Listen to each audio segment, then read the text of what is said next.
Bonjour à tous, je suis Noémie, bienvenue sur Risen Universe et bienvenue déjà dans cette toute première pile de l'année 2024, la pile de janvier. On a lu quelques petites pépites, voyons ça ensemble.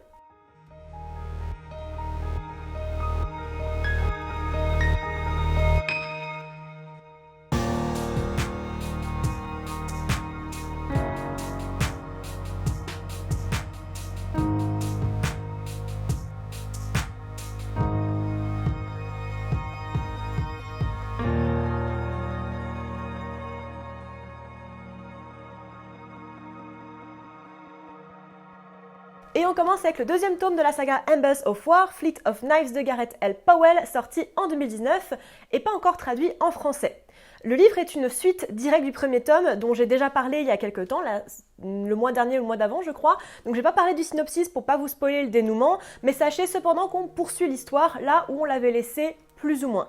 Et si j'avais plutôt bien accroché au premier livre, tout en relevant quand même ses défauts, ici, c'est un petit peu la même mais en pire en fait. Ça se lit bien, c'est efficace, c'est accrocheur, mais c'est toujours extrêmement évident, c'est un peu rushé sur les bords, presque trop simple dans ses retournements, et parfois dans ses dialogues aussi, c'est un petit peu faiblard, je vais pas mentir, mais j'aime bien les idées développées et les concepts, qui sont très très proches de ceux de la culture notamment, donc dans l'ensemble je valide, ça se lit plutôt bien et c'est efficace. Celui-là, pour le coup, j'ai pas le validé. Trading in Danger No. 1, Vata's World, Elizabeth Moon, sorti en 2003. Kilara Vata est la fille de la prestigieuse famille Vata et est expulsée de l'académie militaire à cause de sa connerie profonde. Et comme elle est une grosse gosse de riche qui n'a jamais eu à souffrir le moindre conséquence dans sa petite vie de merde, Popa lui file un vaisseau de fret à commander pour faire joujouf. Bon, voilà, je caricature, mais en gros, l'histoire c'est ça.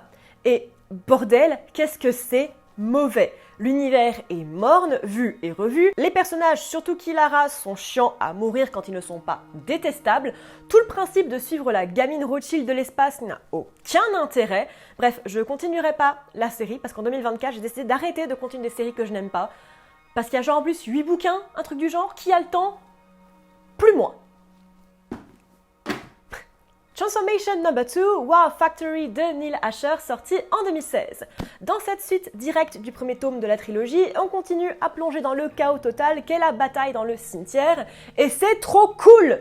Plus j'avance dans ma découverte de l'œuvre d'Asher, plus j'aime son univers de la politique, aussi violent qu'intéressant, bourré d'actions et d'idées super intéressantes sur l'IA, le transhumanisme, la guerre et tout le tintouin. En règle générale, c'est du très très bon. Lord of Light, Seigneur de la Lumière de Roger Zelazny, sorti en 1967, à la naissance de mon papa. Dans ce livre, les dieux du panthéon hindou ont colonisé une autre planète et font leur vie cachée parmi les hommes, toujours porteurs de très grands pouvoirs et donc de très grandes responsabilités. Sam, Bouddha, renégat, se rebelle contre l'ordre hiérarchique en place. Oui, ok, je vois en quoi c'est un livre fondateur de la SF. Zelazny a manifestement une bonne connaissance des mythes hindous, le livre transpire le respect et la recherche, et la prose est très belle. Mais je ne peux pas m'empêcher de penser que quand on retire tout le reste, au fond ça reste une histoire de renégat rebelle contre l'establishment, une histoire déjà peu originale même en 67 en soi. Après c'est bien foutu, c'est agréable à suivre, donc je ne peux que valider en soi.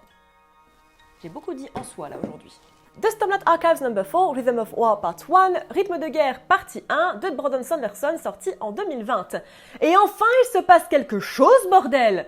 Ma critique sera brève parce que comme d'habitude, c'est une suite, donc j'ai pas envie de spoiler, mais enfin, on avance un peu dans cette saga.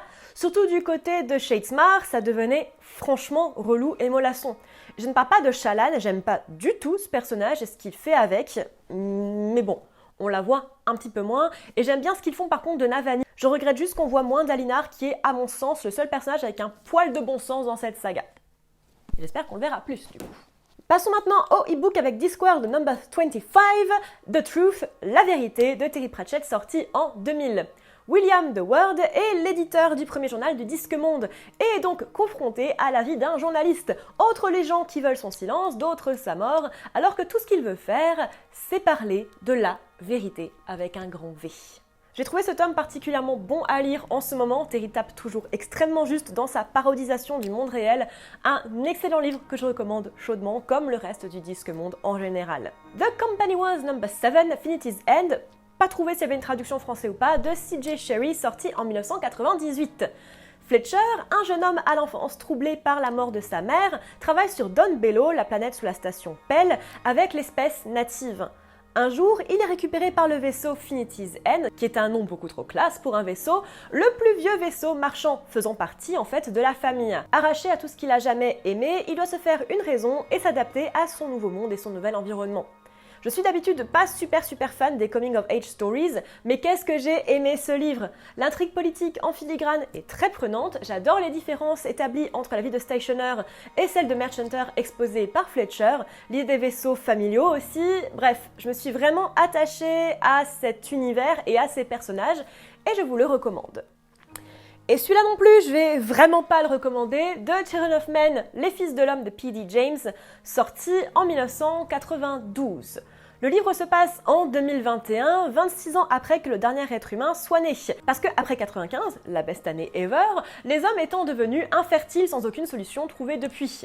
Nous suivons Theo Farron, un professeur à Oxford, qui est approché par une femme, Julian et son groupe de révolutionnaires, qui souhaitent que Theo approche Xan, le dictateur, et qui se trouve être son cousin également, pour discuter de diverses réformes, ce qui échoue, et plus tard il est révélé que Julian est enceinte, et le groupe fuit avec Theo, ayant peur de ce que Xan ferait à la mère et à l'enfant. Bon, vous connaissez tous le film, je pense, qui est absolument génial. Pour le coup, personne ne connaît le bouquin. Probablement parce que c'est de la merde. Non, je vais pas dire ça comme ça, c'est pas très respectueux. Je pense que P.D. James est une très cool auteuriste. J'avais déjà lu certains de ses bouquins et ça passe plutôt bien. Mais celui-là, c'est un brûlot misogyne mal écrit. On rappelle que toutes les femmes deviennent folles si elles ne peuvent pas se faire engrosser, évidemment. À l'environnement politique inexistant, ce qui est une très grosse faute pour ce genre de bouquin. Aux personnages tous plus antipathiques les uns que les autres.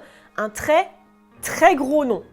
Il y a une vidéo versus qui arrive, donc je vais en rester là, mais j'ai rarement lu un bouquin aussi mal écrit et aussi peu. En fait, il y a beaucoup de trucs et en même temps, il n'y a rien. C'est assez bizarre. Voilà tout le monde, j'espère que cette vidéo pile de janvier 2024 vous aura plu. N'hésitez pas à me dire en commentaire ce que vous avez lu. Et si vous avez peut-être lu certains des livres dont j'ai parlé aujourd'hui, n'hésitez pas à me le dire également en commentaire. On se retrouve sur mes différents réseaux sociaux, notamment Instagram et Twitter où je suis la plus active, mais également sur Tipeee si vous avez les moyens et si vous avez l'envie d'aider la chaîne, n'hésitez pas à aller faire un petit tour. Et moi je vous dis à bientôt dans l'univers.